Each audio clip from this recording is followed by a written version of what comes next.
যে একজন ইউসুফের গ্রাণ পাচ্ছি, ঠিক নয় কি? সেই ইউসুফ এখন মাঠে আছে, কাজ করছে, কেউ চিনে না আল্লাহ ছাড়া, আর আমরা দু চারজনে চিনি।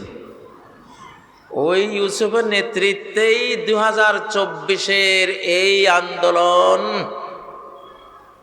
অকল্পনীয়ভাবে, অজানাভাবে, দৃষ্টির অন্তরালে থেকে সাকসেসফুল হয়েছে। যুবকরা জীবন দিয়েছে, তরুণরা জীবন দিয়েছে, এই দেশের সর্বস্তরের জনগণ জীবন দিয়েছে।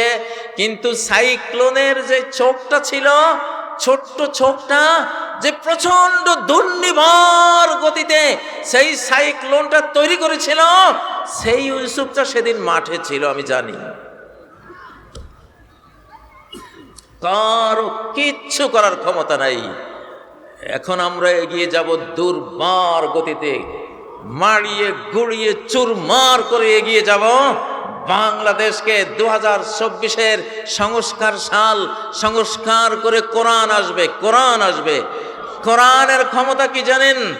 ওয়ালাউ আন্না কুরআনান সুয়িরাত বিহিল জিবাল, এমন কোরআন, যেই কোরআন দিয়ে যদি পাহাড়গুলো উড়িয়ে দিতে চাও, পাহাড়গুলি উড়িয়ে দেওয়া যাবে। যৌবনের পুরো স্মৃতিটাই যেন এই মাঠে, এই আঙ্গিনায় পড়ে আছে।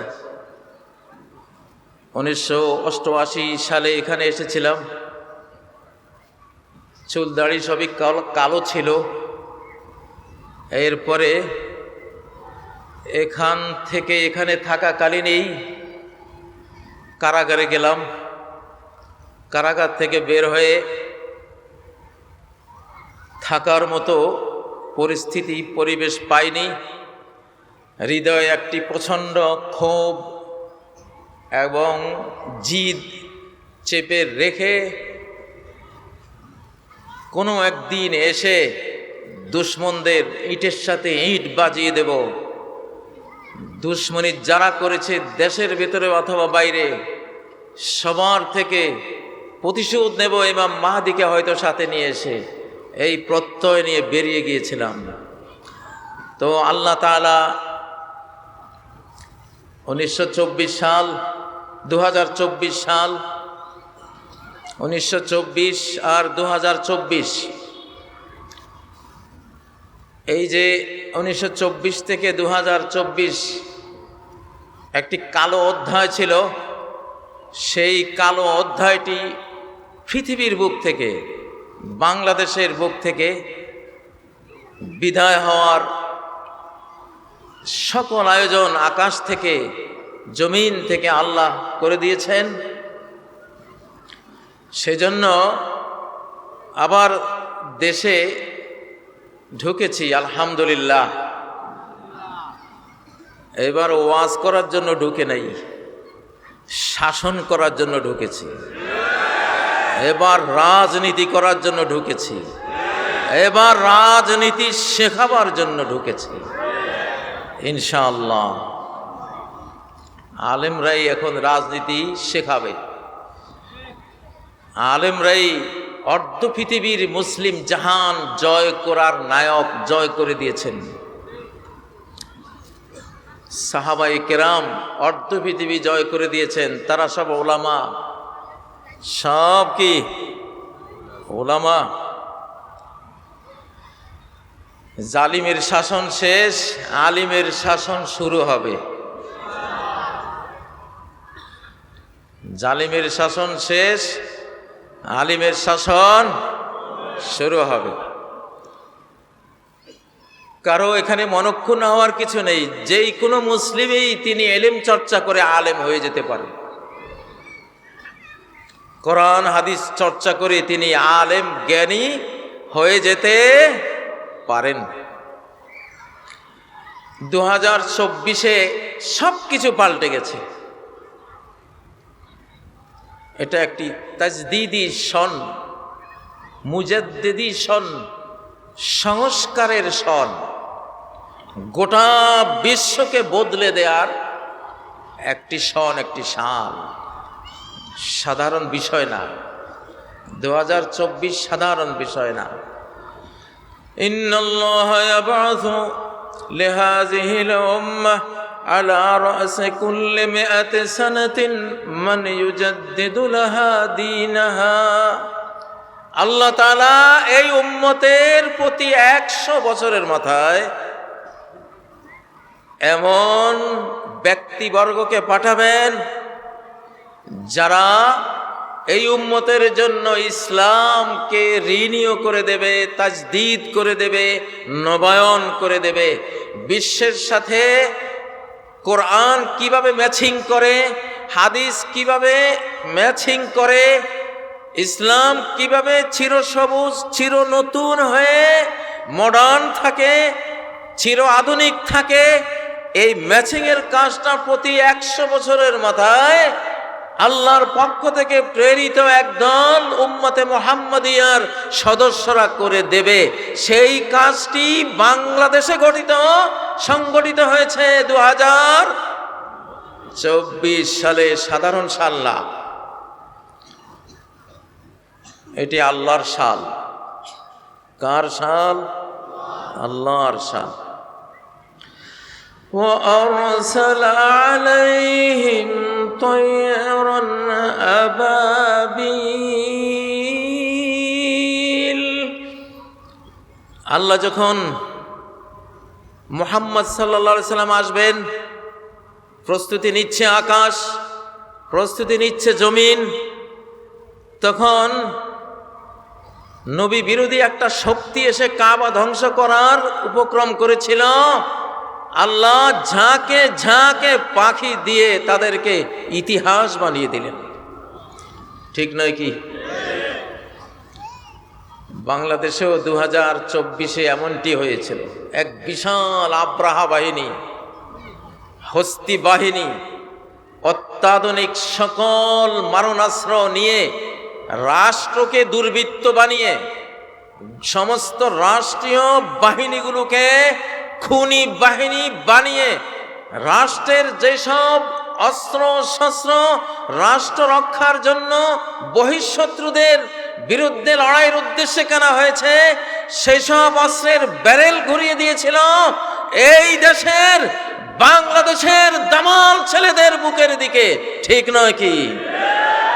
সেই আব্রাহা বাহিনী, হস্তি বাহিনী আমরা দেখলাম 1450 বছর পরে আরেক হস্তি বাহিনীর পতন কিভাবে হয়েছে এই বাংলাদেশের বুকে। আলহামদুলিল্লাহ আমরা দেখেছি তো। প্রিয় ভাইয়েরা, 2024-এর আগের রাজনীতি আজকে অচল। অনেকের খারাপ লাগতেছে আমি জানি, আমার কিছু করার নাই, আমি জানি এটা অচল। আইয়ুব খানেরও অচল পয়সা। 24-এর আগের রাজনীতিগুলি এখন কি? আইয়ুব খানের অচল পয়সা, চলবে না। তাজদীদ যখন আল্লাহ করেন, নবায়ন যখন করেন, আগেরগুলি সব রহিত হয়ে যায়। তাজদীদি সাল কেমনে? যে হাদিসটি বললাম ইবনে মাজার হাদিস, 100 বছর ইসলামের কোনো বিধান, ইসলামের কোনো সংবিধান, ইসলামের কোনো বাহু, কোনো অঙ্গ, কোনো বিভাগ সর্বোচ্চ 100 বছর গায়েব থাকতে পারে। 100 বছরের মাথায় আবার জেগে উঠবে। তুরস্কের ইসলামী খেলাফত, কোরআনিক খেলাফত, সুলতান সুলেমানদের গড়া তুরস্কের যে ইসলামী খেলাফত 720 বছর মুসলিম জাহানকে নেতৃত্ব দিয়েছিল, সেটির পতন হয়েছিল 1924 সাল। 1924 সাল, 24 থেকে 2024, 100 বছর হয় কি না? হয়। তাহলে 100 বছর আগে হারানো খেলাফত, 100 বছর আগে হারানো ইসলামী শাসন ব্যবস্থা, 100 বছর আগে হারানো কোরআনিক সংবিধান অবশ্যই 100 বছর পরে ফেরত আসবেই। সেটা ফেরত এসেছে বাংলাদেশে। লিল্লাহি তাকবীর। নরসিংদীর তাকবীর হয় নাই, নরসিংদীর কারাগার ভাঙ্গা তাকবীর এটা না। কে পারবে নরসিংদীর তাকবীর দিতে?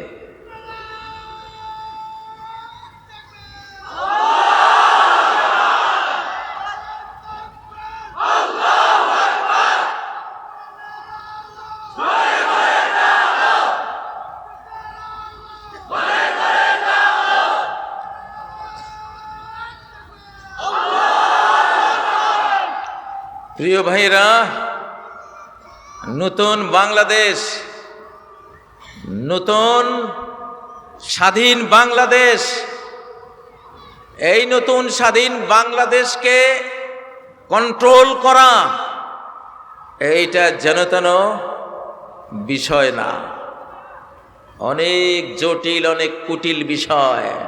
সরাসরি আমি জানি, কোরআন থেকে জানি, হাদিস থেকে জানি, আমাদের এই যুগটি সরাসরি আল্লাহর নিয়ন্ত্রণের যুগ, আল্লাহর কন্ট্রোলের যুগ, আল্লাহর সরাসরি নির্বাহী ক্ষমতার প্রয়োগের যুগ। এক্সিকিউটিভ পাওয়ার সরাসরি এখন এই জমিনে বাস্তবায়ন করছেন, করতে থাকবেন সরাসরি রব্বুল আলামিন নিজে।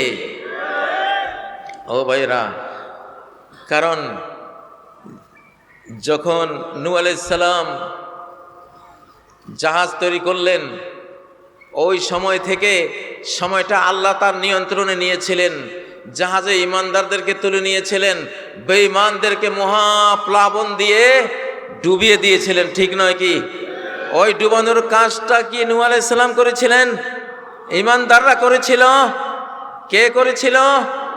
সরাসরি আল্লাহ। নমরুদকে পঙ্গু মশা দিয়ে, বিশ্ব শক্তি নমরুদকে শক্তিহীন একটি মশা দিয়ে বিদায় করার কাজটি কে করেছিলেন? সরাসরি কে করেছিলেন? আল্লাহ। ফেরাউনকে সাগরে ডুবিয়ে লক্ষ লক্ষ আর্মি বাহিনী সহ নিপাত করার কাজটি সরাসরি কে করেছিলেন? আল্লাহ করেছিলেন। কিছু সময় পৃথিবীতে আসে যখন ডাইরেক্ট আল্লাহ তাআলা ক্ষমতা নিয়ে নেন বান্দাদের হাতে, তখন কর্তৃত্ব থাকে না। বাংলাদেশের কর্তৃত্ব এখন কার কাছে? আল্লাহর কাছে। কার কাছে? আল্লাহর কাছে। ও ভাইয়েরা, এই মানচিত্র তো কোরআনের মানচিত্র। কিসের মানচিত্র? কোরআনের মানচিত্র। এবার কোরআন আসবেই, এবার কোরআন আসবেই। একটি বক্তৃতা করেছিলাম জেলে যাওয়ার আগে, যে একজন ইউসুফের ঘ্রাণ পাচ্ছি, ঠিক নয় কি? সেই ইউসুফ এখন মাঠে আছে, কাজ করছে, কেউ চিনে না আল্লাহ ছাড়া, আর আমরা দু চারজনে চিনি। ওই ইউসুফের নেতৃত্বেই 2024-এর এই আন্দোলন অকল্পনীয়ভাবে, অজানাভাবে, দৃষ্টির অন্তরালে থেকে সাকসেসফুল হয়েছে। যুবকরা জীবন দিয়েছে, তরুণরা জীবন দিয়েছে, এই দেশের সর্বস্তরের জনগণ জীবন দিয়েছে। কিন্তু সাইক্লোনের যে ছোপটা ছিল, ছোট্ট ছোপটা যে প্রচন্ড দুর্নিবার গতিতে সেই সাইক্লোনটা তৈরি করেছিল, সেই ইউসুফটা সেদিন মাঠে ছিল, আমি জানি। কারো কিচ্ছু করার ক্ষমতা নাই। এখন আমরা এগিয়ে যাব দুর্বার গতিতে, মারিয়ে গুড়িয়ে চুরমার করে এগিয়ে যাব বাংলাদেশকে। 2024-এর সংস্কার সাল, সংস্কার করে কোরআন আসবে, কোরআন আসবে। কোরআনের ক্ষমতা কি জানেন? ওয়ালাউ আন্না কুরআনান সুয়িরাত বিহিল জিবাল, এমন কোরআন, যেই কোরআন দিয়ে যদি পাহাড়গুলো উড়িয়ে দিতে চাও, পাহাড়গুলি উড়িয়ে দেওয়া যাবে। রাসূল মুহাম্মদ সাল্লাল্লাহু আলাইহি সাল্লাম জীবন্ত কোরআন ছিলেন কিনা? তিনি কি ছিলেন? আমাদের কোরআনের কপি, এটা হলো হার্ড কপি। এই হার্ড কপি নাজিল হওয়া কপি না, নাজিল হওয়া কপি এখানে। এই কোরআনই একমাত্র কিতাব আকাশ থেকে ইলেকট্রনিক কপি নাজিল হয়েছে, নূরানি কপি নাজিল হয়েছে, সফট কপি নাজিল হয়েছে নবীজির বুকে। এই জন্য এই উম্মতের কোরআনের আসল কপি হলো হাফেজরা। প্রকৃত কোরআনের কপি হলো কারা? হাফেজরা। ইলেকট্রনিক কোরআন, ইলেকট্রনিক কোরআন, ইলেকট্রনিক কোরআন থেকে এই কোরআন লেখা হয়েছে। নবীজির বুকে আসা কোরআন থেকে এই কোরআন লেখা হয়েছে। এটাও কোরআন, এটাও কোরআন, বাট এটা আকাশ থেকে এই অবস্থায় নাজিল হয়নি, এটা সফট আকারে নবীর সিনায় নাজিল হয়েছে।